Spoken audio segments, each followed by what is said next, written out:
साथियों, मोदी का जो चाणक्य है अमित शाह, अभी 2-4 दिन पहले एक बिल संसद में लेके आया, लोकसभा में उसने वो बिल पेश किया और बिल है भ्रष्टाचार से संबंधित।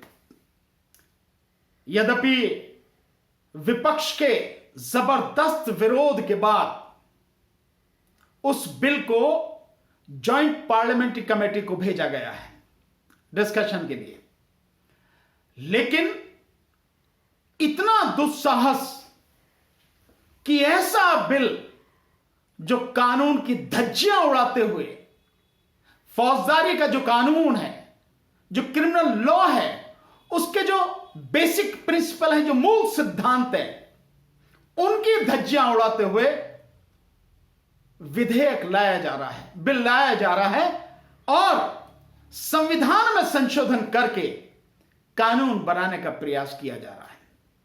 बिल किससे संबंधित है? भ्रष्टाचार से। और उसमें कहा यह गया है कि भ्रष्टाचार के आरोप में 5 साल तक की सजा जिसमें होगी, उसमें कोई भी मंत्री, कोई भी मुख्यमंत्री, यहां तक कि प्रधानमंत्री भी अगर 30 दिन तक जेल में रहता है तो उसकी 31वें दिन अपने आप यानी स्वतः उसका जो पद है चला जाएगा। यानी प्रधानमंत्री अगर 30 दिन तक जेल में है तो फिर वो प्रधानमंत्री नहीं रहेगा। गृह मंत्री अगर जेल में है तो 30 दिन तक वो फिर 31वें दिन अपने आप गृह मंत्री पद से हट जाएगा। ठीक इसी तरह से मुख्यमंत्री है तो मुख्यमंत्री पद से हट जाएगा 30 दिन तक जेल में रहने के बाद, और इसी तरह से बाकी मंत्रियों के लिए यह कानून बनाने की एक कोशिश की जा रही है।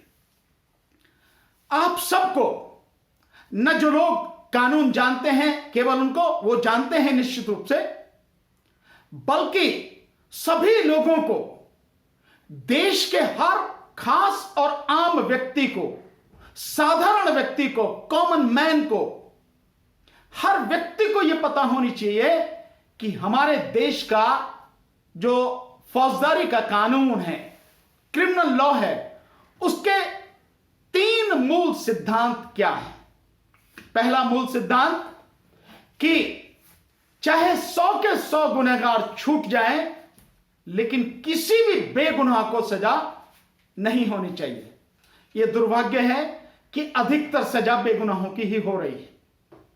यह दुर्भाग्य है और इसमें निश्चित रूप से शासन, प्रशासन, पुलिस प्रशासन और न्यायपालिका की एक बड़ी भूमिका है, जिसकी वजह से बेगुनाह लोग जेलों में पड़े हैं।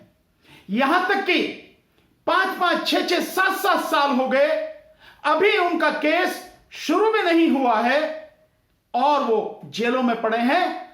सुप्रीम कोर्ट भी जो ये कहती है कि bail is a rule and rejection is exception, यानी जमानत देना एक नियम है और जमानत को खारिज करना यह अपवाद स्वरूप होना चाहिए। वो सुप्रीम कोर्ट भी, ऐसे कितने ही लोग हैं जिनकी बेल एप्लीकेशन सुन नहीं रही है। सुमोटो एक्शन भी ले सकती है, लेकिन बावजूद उसके सुन नहीं रही, सुप्रीम कोर्ट भी नहीं सुन रही। चाहे वो भीमा कोरेगांव का फैसला हो, जिसमें कितने ही बेगुनाह जेल में पड़े हैं, और चाहे वो उमर खालिद हो, चाहे वो दिल्ली दंगे में जुड़े हुए मुस्लिम समाज के कितने ही नौजवान लोग हों, बेगुनाह लोग हों, वो जो पड़े हैं।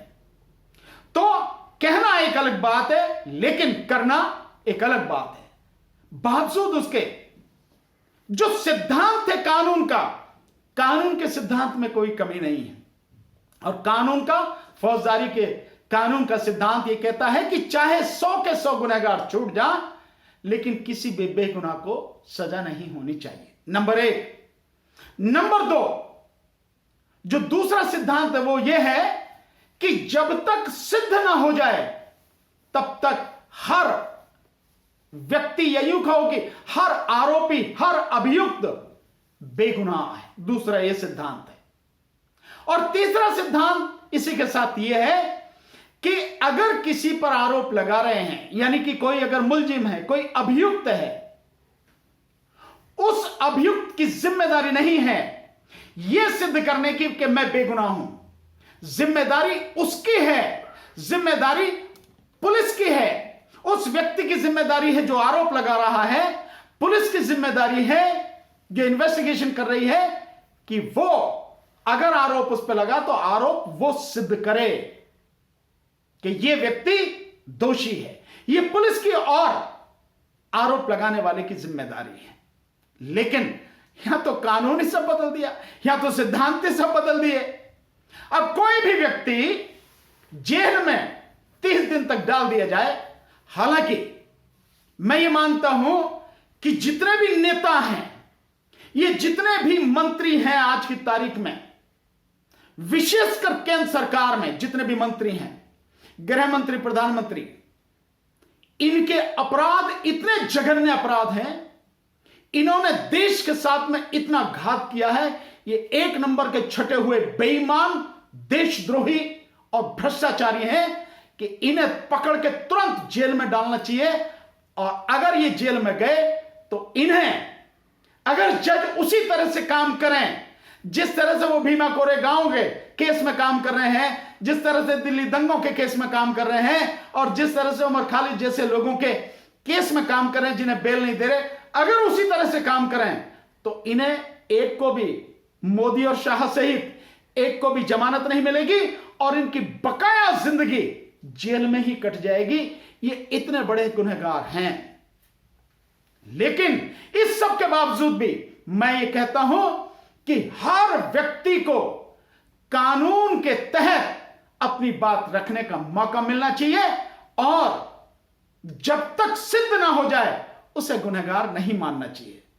अब मैं आपसे पूछता हूं, हर व्यक्ति से पूछता हूं, अगर किसी व्यक्ति को गिरफ्तार कर लिया और उसे बेल नहीं मिली 30 दिन तक, कोई भी हो, प्रधानमंत्री, मुख्यमंत्री, मंत्री, कोई भी हो, उसे 30 दिन तक बेल नहीं मिली और आपने उसका पद छीन लिया, तो ये तो साफ बात हो गई कि उसे सुना नहीं गया, उसे सुनने का मौका नहीं दिया गया, अभी केस का कुछ फैसला नहीं हुआ। क्योंकि 30 दिन तक अगर जेल में रह जाएगा तो केवल SC/ST एक्ट में ही 30 दिन के अंदर चार्जशीट फाइल करने का है, बाकी तो किसी और में है ही नहीं कि 30 दिन के अंदर आप चार्जशीट फाइल कर दें। तो चार्जशीट फाइल नहीं होगी, इन्वेस्टिगेशन कंप्लीट नहीं होगी, और बिना इन्वेस्टिगेशन कंप्लीट हुए, बिना मुकदमा चलाए, बिना अपराधी सिद्ध किए आपने केवल 30 दिन तक उस व्यक्ति को जेल में रख लिया और उसके बाद 31वें दिन उसका पद चला गया। कौन सा न्याय है ये कौन सा कानून बनाना चाहती है सरकार? ये किस कानून की बात कर रही है? क्या पूरी तरह से इस देश को पुलिस राज, वैसे तब्दील हो ही चुका है, पर औपचारिक रूप से भी पूरे देश को पुलिस राज में तब्दील करना चाहती है? यह मैं फिर कह रहा हूं, इस देश में बिना कोई कानून बनाए किसी कानून की जरूरत नहीं है। अगले 100 साल तक भी आप कोई कानून ना बनाओ तो किसी कानून की जरूरत नहीं है। जितने कानून आज की तारीख में इस देश में हैं, ईमानदारी से उन कानूनों को लागू करो, उन कानूनों पर इन्वेस्टिगेशन करो और न्यायपालिका पूरी दक्षता के साथ, पूरी ईमानदारी के साथ और पूरी गंभीरता के साथ उन पे अगर काम करे तो एक भी अपराधी बच नहीं सकता और एक भी बेगुनाह को सजा नहीं हो सकती। कोई कानून बनाने की जरूरत नहीं। और जो वर्तमान कानून है, चाहे प्रधानमंत्री हो, चाहे गृह मंत्री हो, चाहे रक्षा मंत्री हो, चाहे कोई मंत्री हो, कोई मुख्यमंत्री, कोई भी बच नहीं सकेगा। सारे के सारों का जो हाल है, सब छटे हुए बेईमान हैं। सब कोई जानता है, हर कोई जानता है।